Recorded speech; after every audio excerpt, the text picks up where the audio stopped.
That is such a great question that I love to ask everybody else when it's asked back to me. What is worship?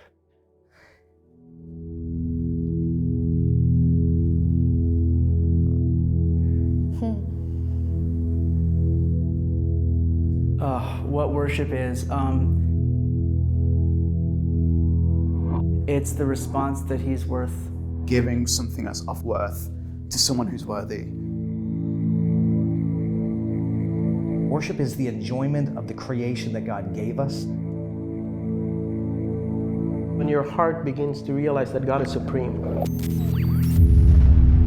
and then it begins to get expressed in different ways.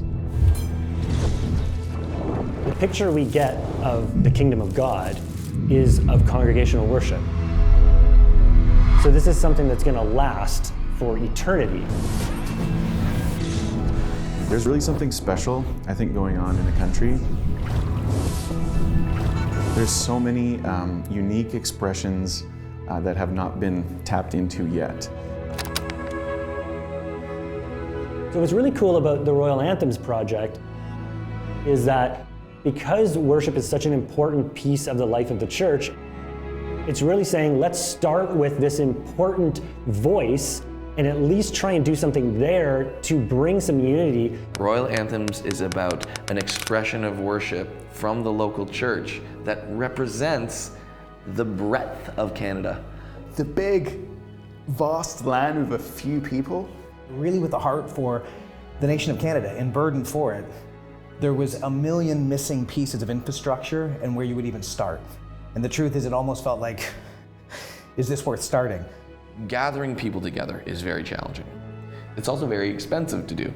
So, but there is this shining beacon of opportunity called Crossroads that has had a strand of national impact for decades.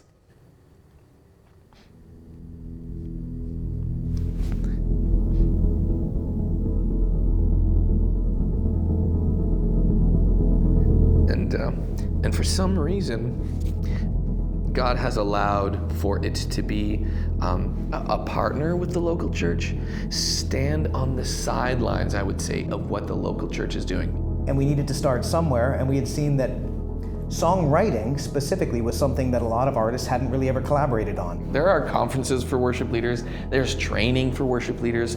It's not very common that a bunch of Canadian worship leaders would come together to write songs. They usually had to go to Nashville or some other place to find some people that could write with to come back, and we thought, there's a void there, why don't we start there?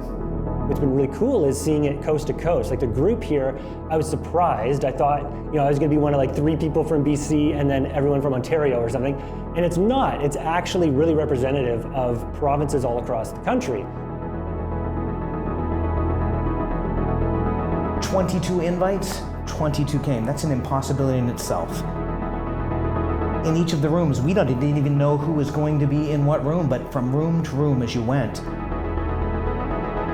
friendships, new connections, vulnerability, thoughts and beliefs of the same God and unity, and watching the songs that have come out of it have been far more miraculous than we ever could have guessed.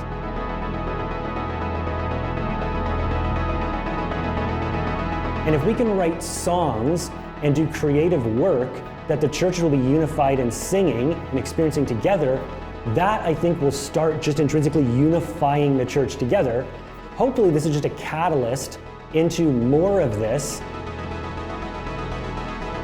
Because we're in a battle where there's a spiritual battle going on, and these are the people who are at the forefront of the battle, who are leading the people into that battle. So it's a pretty important role, and it's just amazing to see it come to fruition here at Crossroads. So yeah. What you're about to see is going to rock the nation of Canada and the world. And then, who knows what's possible? I think that Canada could become the spiritual leader in the world today, because Canada is a unique world. In fact, the world has come to Canada.